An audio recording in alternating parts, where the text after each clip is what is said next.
Hey everyone, how's it going? My name is Patrick Liu, and I'm going to be your host for the Diabetes Survival Guide show. I'm the founder of the Diabetes Management Group, where I am a fitness and wellness coach for people with type 2 diabetes and prediabetes.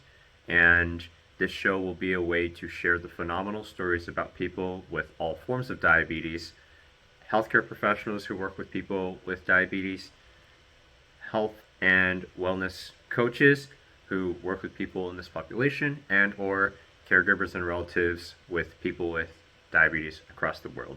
A little bit of a personal background for me as a show starter is I was diagnosed with prediabetes back in 2021 and made some modifications to my lifestyle and habits to successfully reverse it in 2022. However, that onset of me receiving prediabetes in 2021 triggered my memories of when my grandpa, who passed away when I was a sophomore in high school from kidney failure secondary to his type 2 diabetes, about the care that was misunderstood and not the greatest at that time.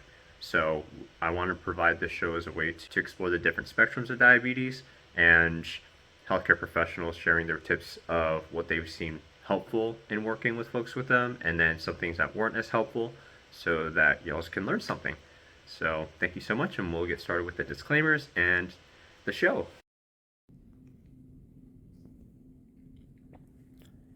Disclaimers. This show is not medical advice or a treatment plan and may contain sensitive and explicit content. It is intended for general education and demonstration purposes only. This content should not be used to self-diagnose or self-treat any health, medical, or physical conditions. Don't use this show to avoid going to your own healthcare professional or to replace the advice they give you. Consult with your healthcare provider before attempting anything you learned in this show. You agreed to identify and hold harmless the creators of this material for any and all losses, injury, or damages resulting from any and all claims that arise from your use or misuse of this show material. The creators and guests of this show make no representations about the accuracy or suitability of this content. Use these materials at your sole risk. Views and opinions are individual to the creators and guests of this show and do not represent any other opinions or entities and are not intended to offend anybody. We hope you enjoy the show. Hey, how's it going, everyone? Welcome back to another episode of the Diabetes Survival Guide show. Today, I'm joined by a very fabulous guest. Not only does her smile light up the entire room that she's in, but she is also a huge, amazing, and inspirational person with her mission and values to serve the diabetes community. So today, I am joined by a very special guest, Ashley. Ashley is not only interested in serving people with diabetes, but her reason why of wanting to do so is because her father got a cancer diagnosis, pancreatic cancer, and he had type 2 diabetes and had a whole slew of different complications that occurred. And Ashley did a phenomenal job in caretaking for him and learning more of the dark side that isn't talked about as much for a caretaker for someone with type 2 diabetes. And I share a similar passion as her because my grandfather, he passed away from his unregulated type 2 diabetes, and I also served as one of the primary caretakers for him. So Ashley and I have that common story right over there. Additionally, she is also interested in becoming a physical therapist, similar to what I'm going to school for right now, because of her interest in, of course, working with older adults, working with people with cancer, and her family providing that awesome support for her. So without further ado, I am very happy to introduce Ashley to our show. So Ashley, feel free to introduce yourself for the things I haven't highlighted and tell us a little bit more. Thank you so much, Patrick, for having me today. And hello, everyone, to all of the Diabetes Management Group listeners and Survival Guide listeners. I am a Cali native. I'm 33 years old, and I've been on a journey of healthcare since high school. As a little girl, I've always wanted to be involved in healthcare. I used to think that I was going to either be a coroner or a heart surgeon. And when I got into high school, my mom is actually the one that introduced me to physical therapy because she had adhesive capsulitis in her left shoulder and needed physical therapy services. And that's how I started my pursuit. And when my dad got diagnosed, I knew, I was like, let me figure out what I can do to help him. So that's essentially how I ended up where I am today. Hmm. Thank you so much for sharing that story and that background. So, with that being said, I'm sure the audience members are wanting to know more about your father's diagnosis story and that process and timeline with that. Okay. So in 2019, February, right after my birthday, which is in January, my dad received his cancer diagnosis. Mm, The year prior, in 2018, my dad had unexpected weight loss. He had already been on a weight loss journey. My dad ate really healthy, he worked out regularly, and because he was type 2 diabetic, he kept up with his health care. He always went to see his primary care physician. He made sure that he followed up with all of his appointments. So, regular blood testing, eating healthy, working out. He got himself a trainer. He was doing all that he was supposed to do. So, as he dropped the weight, he started looking great, but then he dropped 10 more pounds and he didn't understand where that came from, why that was happening. And he also experienced some nausea and vomiting. So, he figured it was flu because it was around flu season time. But when he couldn't pick the weight back up, that's when he knew something was wrong. And he said that he was driving in his car and he said he heard God say to him, go to the hospital right now.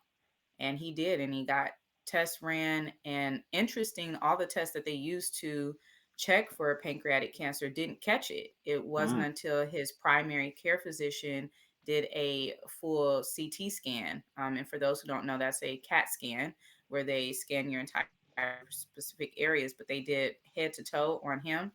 And that's when they found the cancer in his pancreas, as well as his lungs and in his spleen. oh my gosh, crazy. Yeah. That's from going from being on top of managing his diabetes and then losing the weight, thinking it's great, and all of a sudden losing even more weight, not able to pick up the weights, to then learning, oh crap, I have pancreatic cancer, and also the cancer showed in different parts of like his other organs. Oh my goodness. How did you and your family react when he shared the news with y'all? It was devastating. Hmm. So the day that he told us, I was in the middle of having an anxiety attack. So I suffer from anxiety. And he left a voicemail for me because I didn't answer the phone when he initially called. And he said, I need you to come home right away because I have something to share. And I knew by the voicemail, and I was like, oh God. I was like, I'm already falling apart. I don't know what he wants to share, but whatever it is, it's a problem because he said, do not stop anywhere on your way home from school. Like, come home right now. I did. I got home, and there's three of us. I'm the baby of three girls. So we were waiting for one of my other sisters to get home. In the meantime, my dad went ahead and broke the news, and you could hear a pin drop. That's how silent it was, eerily silent. And I tried really hard not to cry, but I could not hold back the tears because at that time the only thing I knew about pancreatic cancer was that was a cancer you didn't want to get diagnosed with because people die from it. And there's not a cure for that. So I was like, "Oh my god, my dad's going to die." And it I just went down, the thoughts and the emotions, just it was like a snowball effect, and it just went downhill from there emotionally. So it was hard for us when he first broke the news. That moved me because it also reminded me of when one of my friends' mom got diagnosed with pancreatic cancer as well. Wow. And just the process of believing, oh, we caught it early enough, and then they were able to go through chemo and they thought she was in the clear. However, it came back. And unfortunately, within that time period, too, she lost her life due to cancer. And it's a tough diagnosis, and it really affects not just the entire family, but it also affects the community around them. Because I'm sure everyone who knew your dad, once he shared the news and went public with it, they were also devastated and heartbroken. But I'm also sure that they were interested in focusing on, hey, how can we serve you? How can we help you get through this process, get through this journey, right? Absolutely. Because my dad was a pastor, so he had to break the news to our church. Mm. And it was very devastating. And just to see him get up and preach every week, and he was the encouragement. The congregation's all sad. Oh God, not pastor. But he was their encouragement because that helped him stay encouraged. I learned so much. If it weren't for my dad's diagnosis, I wouldn't have continued pursuing physical therapy because that same year I was actually trying to quit. I'd been pursuing this for so long and felt like I was lost that it took my dad's diagnosis for me to find purpose and something that I had always dreamt of doing. And it helped because I was desperate. So I am also a certified massage therapist. And I was like, massage therapy is not going to help.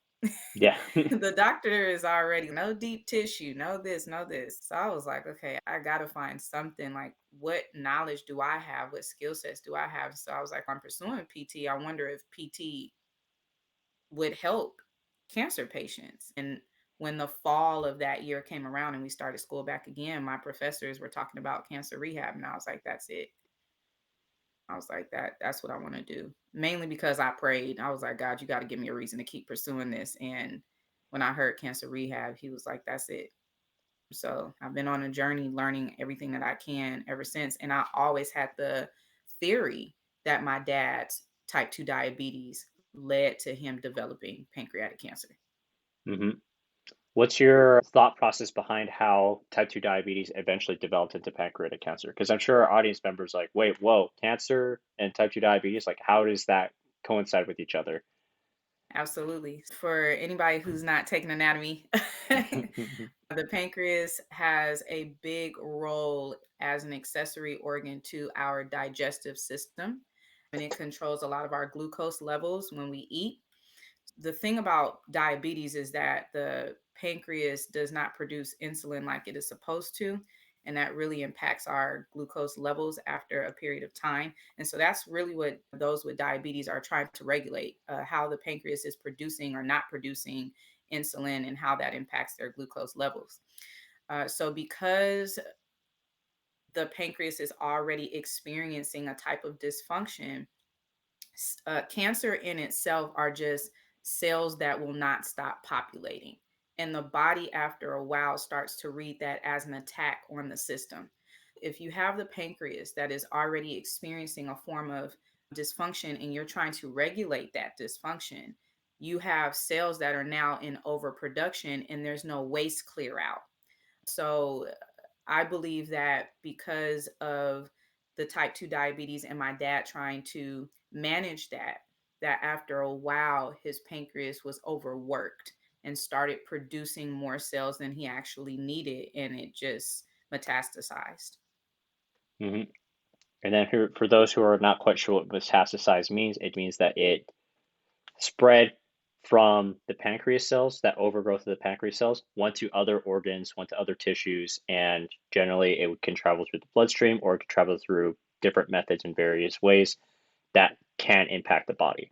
And for those of Right. you who are like, oh, with type 2 diabetes and prediabetes, like how's that kind of correlated? And generally for people with type 2 diabetes and prediabetes, it's an insulin resistance situation where the cells in our body, every time an insulin tries to attach onto that cell, it's not going to send enough of a signal for the cells to open up to let the blood sugars in so that the cell can then use that up as fuel. Instead, they need more insulin, so then the pancreas has to start creating more and more and more and more, eventually until it overworks itself to the point where it can or it may develop into cancer for some people. And it's not just the pancreas, it could be other parts of the body as well. Like it could be colon cancer, it could be Yeah. cancers with the bones or other parts of the body because glucose is needed for all areas of our body, for our organs, for our muscles, for everything else. That if we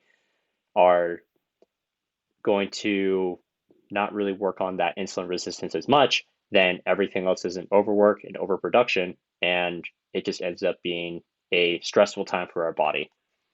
Right. hmm Absolutely. Yeah. An analogy to use for some folks who aren't quite familiar with what cells are or those factors, imagine trying to go to a Walmart, and that Walmart, it can accept food trucks, and that food truck essentially is your blood sugars and representative of that. And then the doors represents your bloodstream that would head into that cell or into that Walmart in order to start using it up as fuels and everything. So imagine for insulin resistance, we are closing up those doors, shutting down those doors, so not as much of the blood sugars can actually be transported through that. So it takes a longer time to move the foods and items inside of that food truck into the Walmart to resupply it so that people can actually come in and use the foods inside of that Walmart.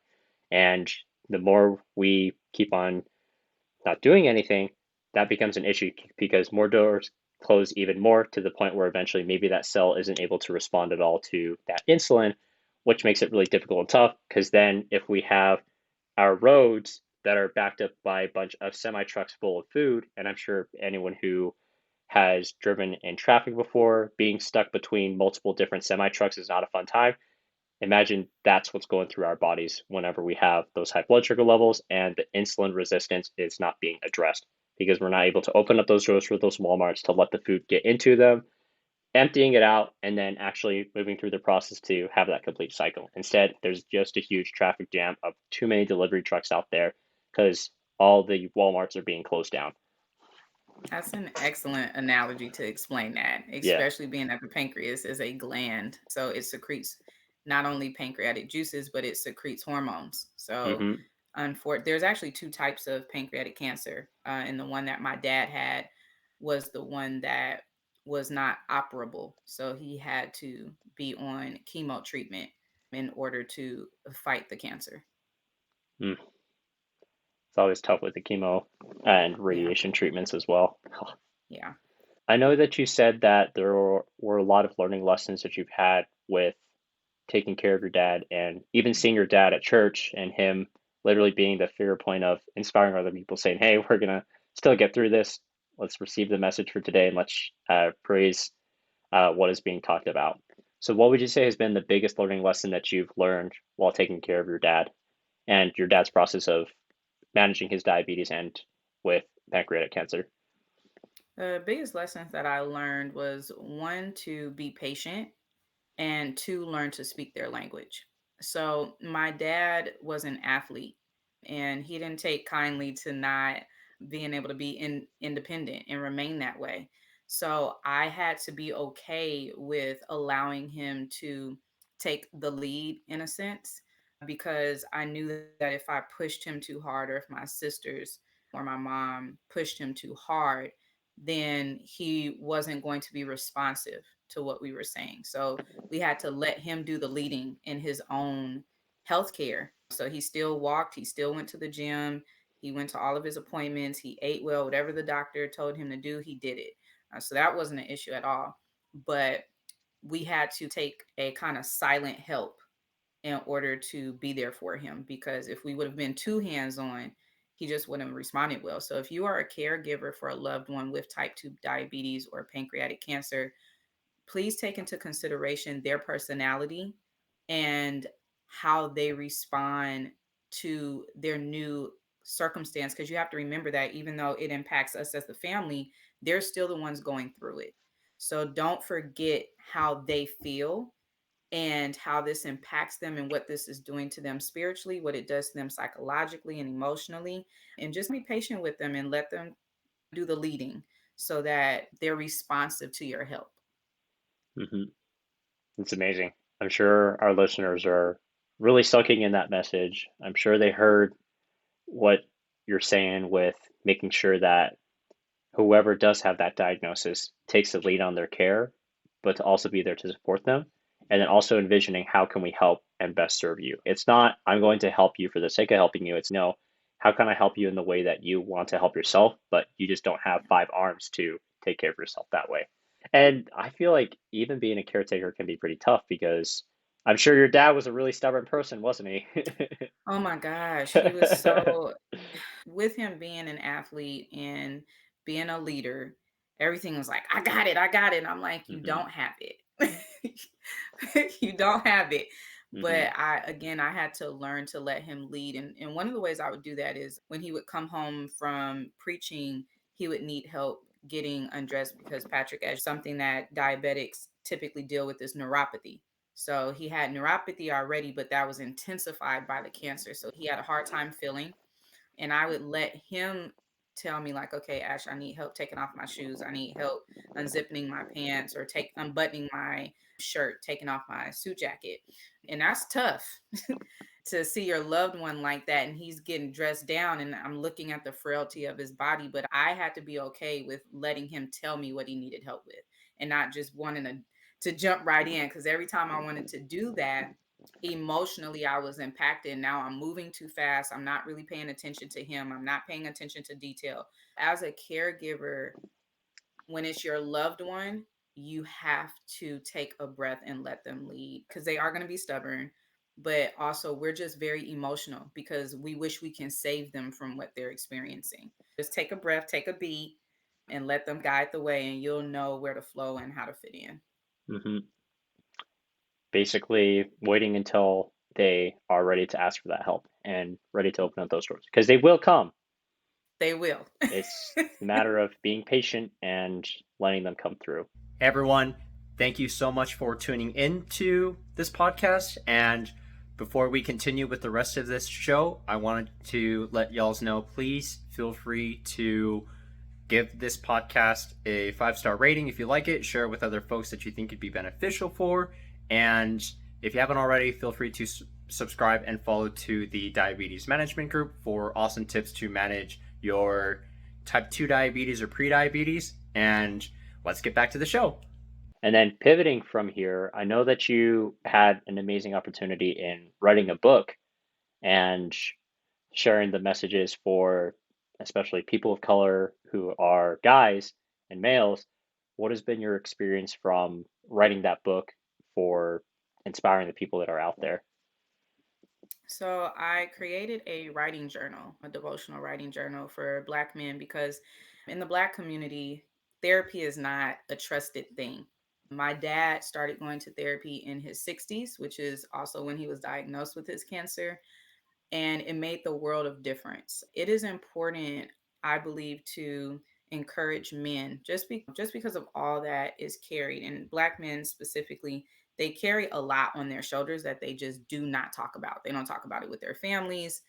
They don't talk about, they barely talk about it with friends. They might do that, but really it's this ideal that they have to carry it. They have to be strong, but really they're crying out. So I created a writing journal for them just so that they have a safe space to divulge their thoughts and their feelings without feeling judged. And so I put that out on Amazon and it's been getting a really good response, and I'm very happy about that. So it's inspired me to have other ideas for journals in the future. That is amazing. Having the journals and just writing those experiences to be the voice for that. Because I know for people of color in those situations, it's not really talked about that much for men's mental health in that situation, especially for being a dad, that you have to hold the family together, and the emotions of sadness or negativity could be seen as a sign of weakness. And Right, by being vulnerable, it's, oh crap, am I really fit to be that role? So it's that identity crisis that happens. right. And it's trying to figure out how can we learn to know that no, this feeling of sadness isn't changing who I am. I'm still a strong father. I'm still the leader. I'm still the identities that I have in my mind that defines me. And this one emotion that I'm feeling, that doesn't take away from who I currently am. Instead, it's just something that I'm feeling temporarily and it's going to pass and I can learn from it so that I can then be a better and more stronger person of where I am now. Because the reason why we have that feeling is so that we can then relate to other people in the future for that. So when they do cry out, Absolutely. we can be like, yes, we understand. Absolutely. That's 100% why I did it. Is you sometimes you feel alone in what you're experiencing and what you're going through. But if you talk about stuff and like you said, Patrick, you used a great word, vulnerability, then it's easier to navigate hardships because you're talking about how you feel and other people can connect with you and relate because we're all going through something, and the circumstances may be different and unique person to person, but how I feel may be similar to you. So it's good to be able to have that kind of representation and identify in that way. That empathy component, right? Absolutely. All right. Thank you so much for sharing. So, another question that I want to ask is what has been the hardest moment since starting? I don't know if I would call the book a business or a venture or anything like that, but I think we can consider that. So, what would you say has been like the hardest moment since starting your business with writing that book and then also being involved with raising funds for beating pancreatic cancer? And what are the lessons that you've learned from them? Just the hardest moment I would say is just getting started. Hmm. And something could be a great idea, but actually executing it and not being your head about it to me was the hardest moment. I always struggle with perfectionism. So if every T is not crossed and I dotted, I'm like, I don't know, I'm gonna push it off. But this year I've really been working through doing things scared and doing things even when it feels uncomfortable. And that's what starting these ventures and these businesses I felt is me stepping far out of my comfort zone because I never dreamed of being an entrepreneur. I don't know anything about entrepreneurship. And so I was like, oh God, like I'm about to pursue this and I don't even know what I'm doing. And then this summer to meet business owners who are in these same fields and who are so not only inspiring, but are giving us the tools and the resources to go after it, giving us the blueprints to do it.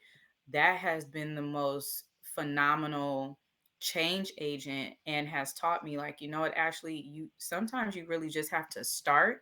And then once you start, find where your people are. Who do you need to be around to learn from who's already done it? And that has been the greatest lesson I've learned is finding the community of people that's already done it before me. And it has been extremely transformative and has made the world of a difference. Mm. Getting started, having the community there to serve and support each other and learn the things that you don't know so that you can know them to enact out the mission, visions, and dreams that you have. And I also feel like too that entrepreneurship, people are like, oh, this is this very vague and I don't want to be associated with that. When in reality, no, being an entrepreneur means being clear on the vision, those missions, the values that you have, and getting people bannered under that mission, visions, and values, or seeing which other people have similar ones so that you can collaborate with each other to then achieve that same vision of fulfilling with it.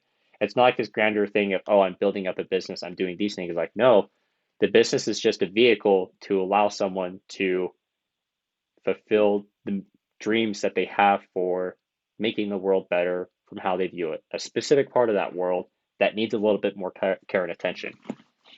Absolutely. Because that is Yeah. how I came to know you. I was like, oh my goodness. After hearing your story, I was like, let me go find him on social media. Let me message him, reach out to him because I've been looking for someone like you who's doing what you're doing because I'm the only one who's had this theory about diabetes, type 2 diabetes, and pancreatic cancer. And even though I've seen it in the research, to have someone in real time who is giving to their community the way that you are, I was like, this is somebody I need to partner with. This is someone who has the same desires to help their community. So I jumped on that right away. I was like, no, this is an open door.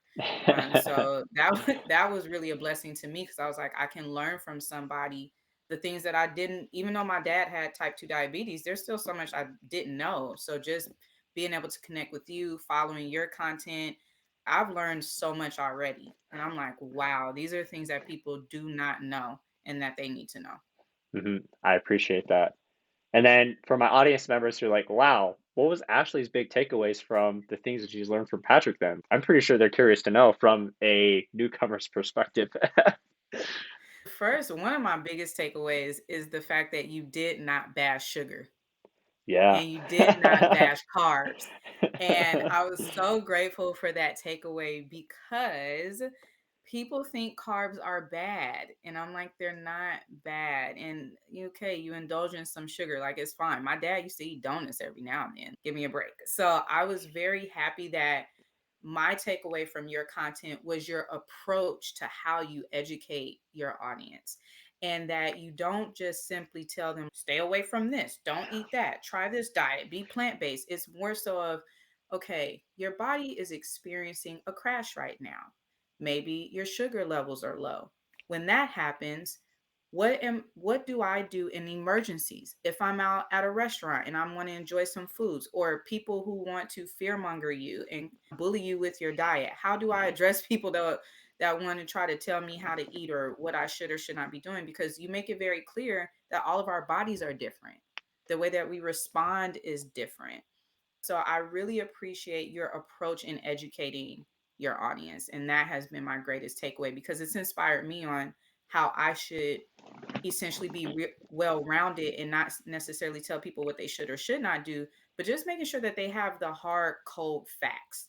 What are the facts about pancreatic cancer? What are the facts about the foods that we take into our body and what we should eat, what we should indulge in versus what we shouldn't indulge in? Or, like you said, how do you enjoy your favorite type 2 diabetic, but you want to enjoy some of your favorite foods? How do I do that? So I really appreciated your approach overall, and that has been my greatest takeaway. Being a human, that's all it takes. Yes. It's like understanding that it's because if we were telling someone, oh, you can't have this for the rest of your life, that focus is going to be on that thing that they can't have for the rest of their life. That now it's hard not to focus on that because the main analogy that I like to use and share with other people that I've learned from some with my mentors, it's they would say, "Don't think of a pink elephant."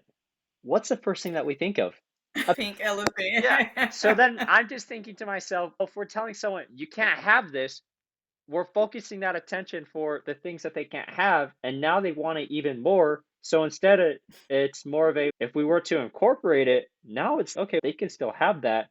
Here are some other tools to manage their diabetes reversal program with this thing that they love and still being able to enjoy and managing it through. Because I there was this one quote that I also appreciated from his name's Alex Ramosi, very appreciable guy. I mentioned him in past podcasts. He's a great entrepreneur, business owner, and everything. He was saying that people are going to do whatever they want, and telling them that they should do something, that they shouldn't do something, that's not up to us for those things. We just present with them with the information that is available, and just say, hey, here's the risks, here's the benefits, here's what you want to do. And stressing over not having something is probably going to do more harm than indulging in whatever their desired outcome is for that thing and moving forward with it. So I will also say too, I don't advocate for someone always eating their favorite food every single day. I don't advocate people smoking or doing those things because studies have shown it does have increased link to like developing cancer or developing lung diseases or those other factors and indications for it. It's more of a the risks, the things that are available for it, and if it's really something that you want to quit, and want to let go of it so that you can then pursue the higher value person that you want to be of I'm this individual who's really healthy and I deserve to take care of myself, then sure, let's take the steps that goes towards it. But if someone's not willing to change their current habits right now and they want to keep doing what they're doing, that's okay. Like we'll leave the door open so whenever one is ready to make that next step, that's how it should be.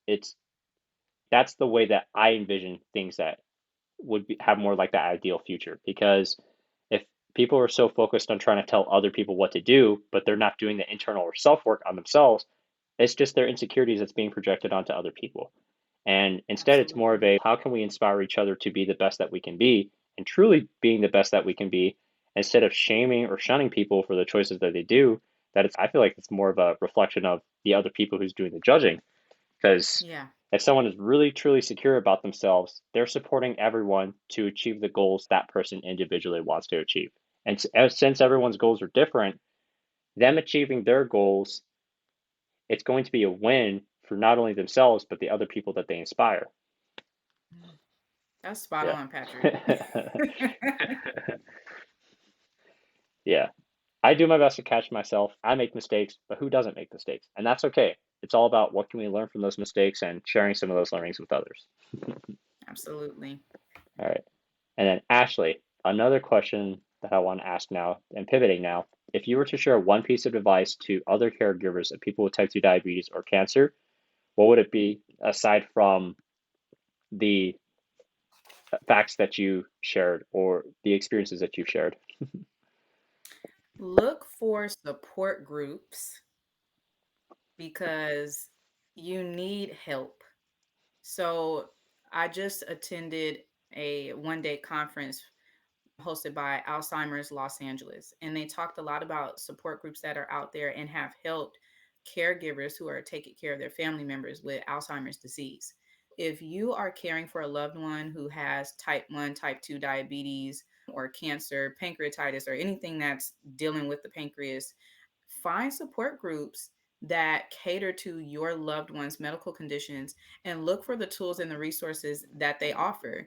A lot of these support groups will do things like drop off groceries for your loved one. They will give you tools and resources to clinical trials that are available for your loved one.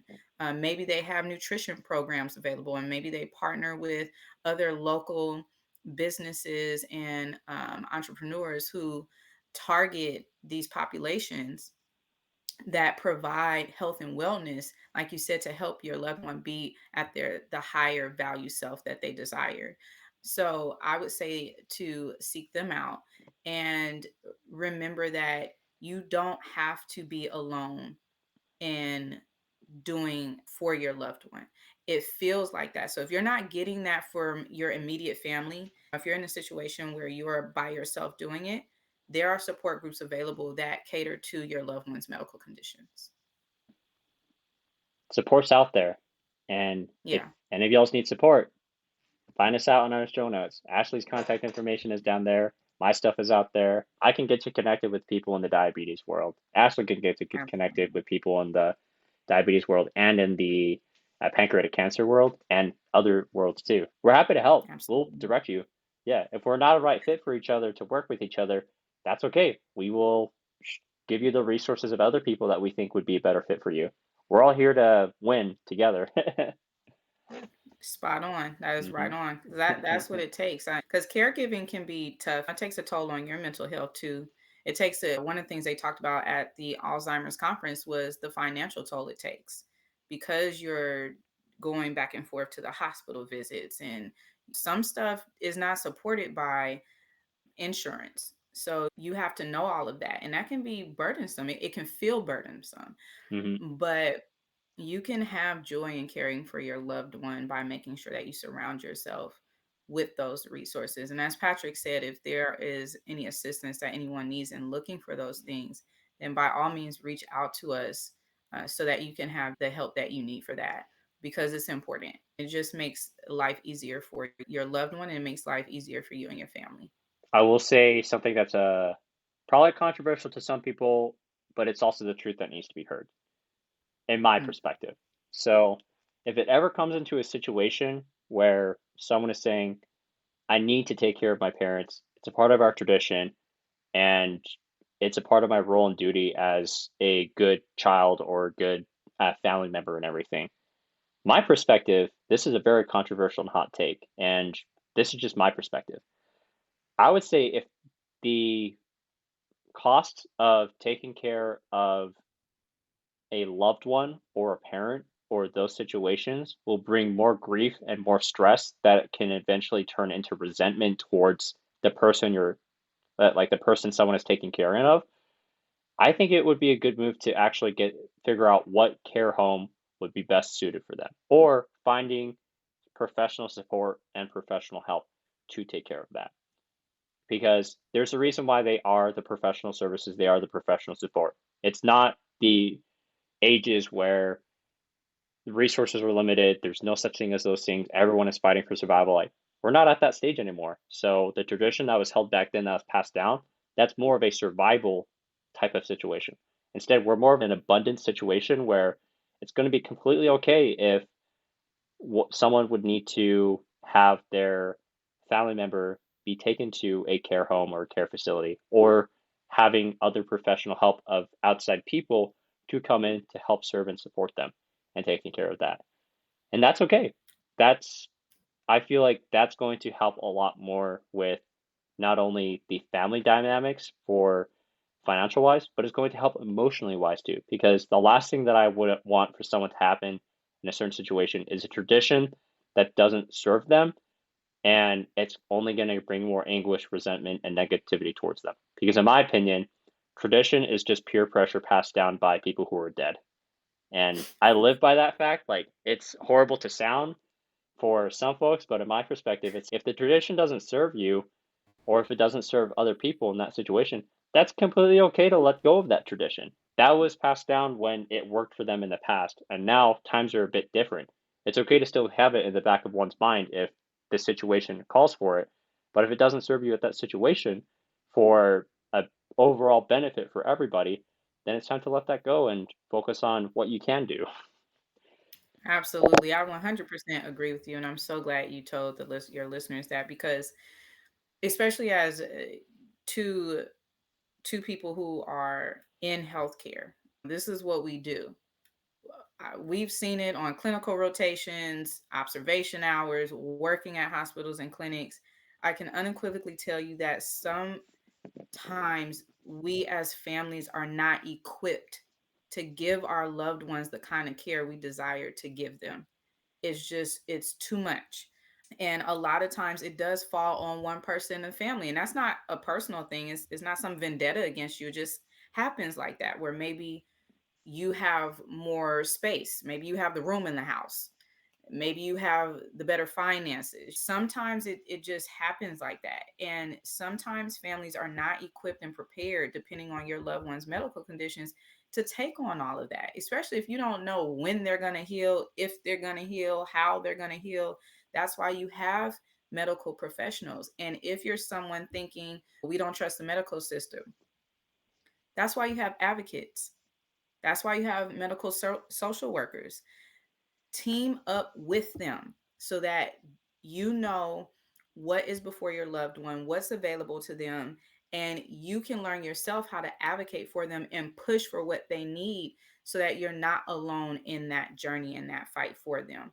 Please hear Patrick on that and listen to him.